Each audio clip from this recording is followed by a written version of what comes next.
A unified GOP is essential for Donald Trump's success once he takes office on January 20th, especially in the early months of his presidency.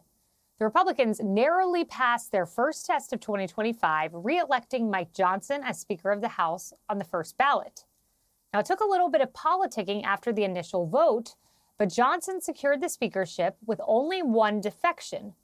President-elect Trump reportedly played a big role in whipping the votes. According to our own Brett Baer, Trump made calls all morning prior to the vote, but his most consequential call was as the vote was locked up with Mike Johnson short of the majority and 3 members having voted against him. Congresswoman Nancy Mace and others convened the standouts Ralph Norman and Keith Self in a side office off the House floor for a conference call where the president-elect was on speakerphone. We're told that he said it would be disrespectful to Americans who voted in a historic presidential election to have this speaker's vote go to a second or a third ballot. And it would be disrespectful to me, he said, ending with, fellas, we have a lot to do. Let's get to it. Now, the media has been salivating over the idea of a fractured party, but they've once again had the wind taken out of their sails. Now that Congress has their housekeeping settled, they're ready to move right along with supporting the America First agenda.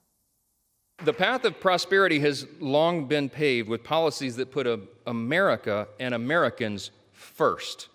And that is what we will champion in the 119th Congress. Sadly, for the past 4 years of divided government, too many politicians in Washington have done the opposite.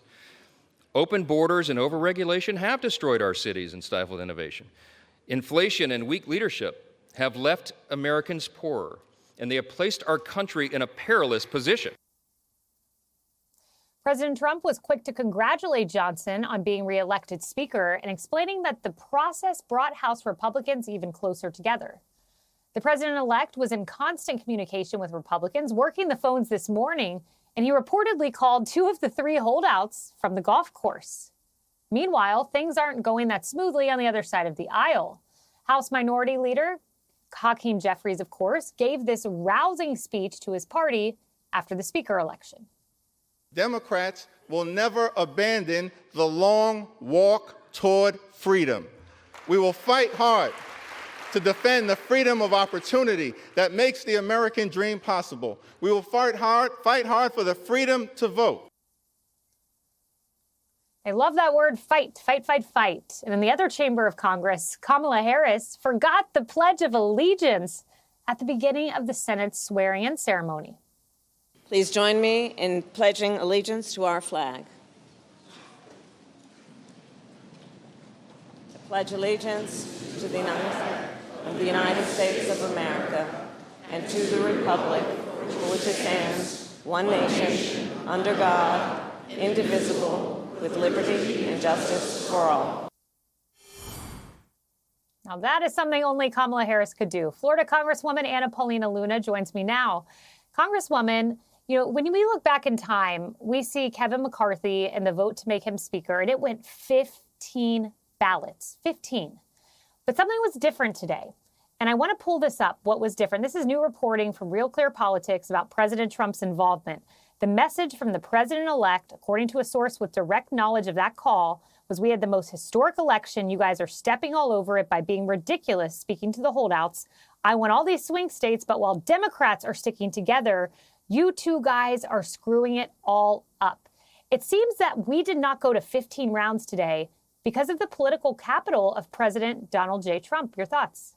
Well, he is known for the art of the deal. And I would like to just say that for those holdouts, they actually did get assurances, not just from President Trump, but also from Speaker Johnson, that we were going to do something in debt reconciliation and ensure that we are saving for Americans and future generations. So I don't think today would have gone the way it did unless it was for President Trump. So thank you for that.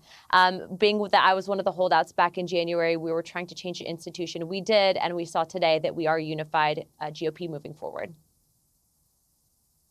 Well, that's good to hear that they got a policy deliverable, so maybe something that is worth it in the long run. But, Congresswoman, as you look at this and you think about a narrow 217 to 215 majority, which is what it will be when you count for the 2 going into the Trump administration, what does this say about passing major legislation? Do you think there will be an issue? You know, I think that there's going to be a lot of people that might try to become mini mansions, is what I like to call it. But at the end of the day, when we ran for re-election, we all ran on the America First agenda, really securing our borders, eliminating some of these crazy taxes, but then also to ensuring that the American people were put first and foremost and not being forgotten. And so I think that all of those messaging items are winnable, especially in a narrow majority. And I just hope that my colleagues decide to work together. Again, Kayleigh, we have our first big test that's going to be on budget reconciliation. We're actually starting meetings tomorrow. I'm not even leaving Washington. We're staying through the weekend, and hopefully we'll be able to deliver wins for America. I like that. Many mansions. That's very clever. Congresswoman, thank you very much. Thank you. Click here to subscribe to the Fox News YouTube page to catch our hottest interviews and most compelling analysis. You won't get it anywhere else.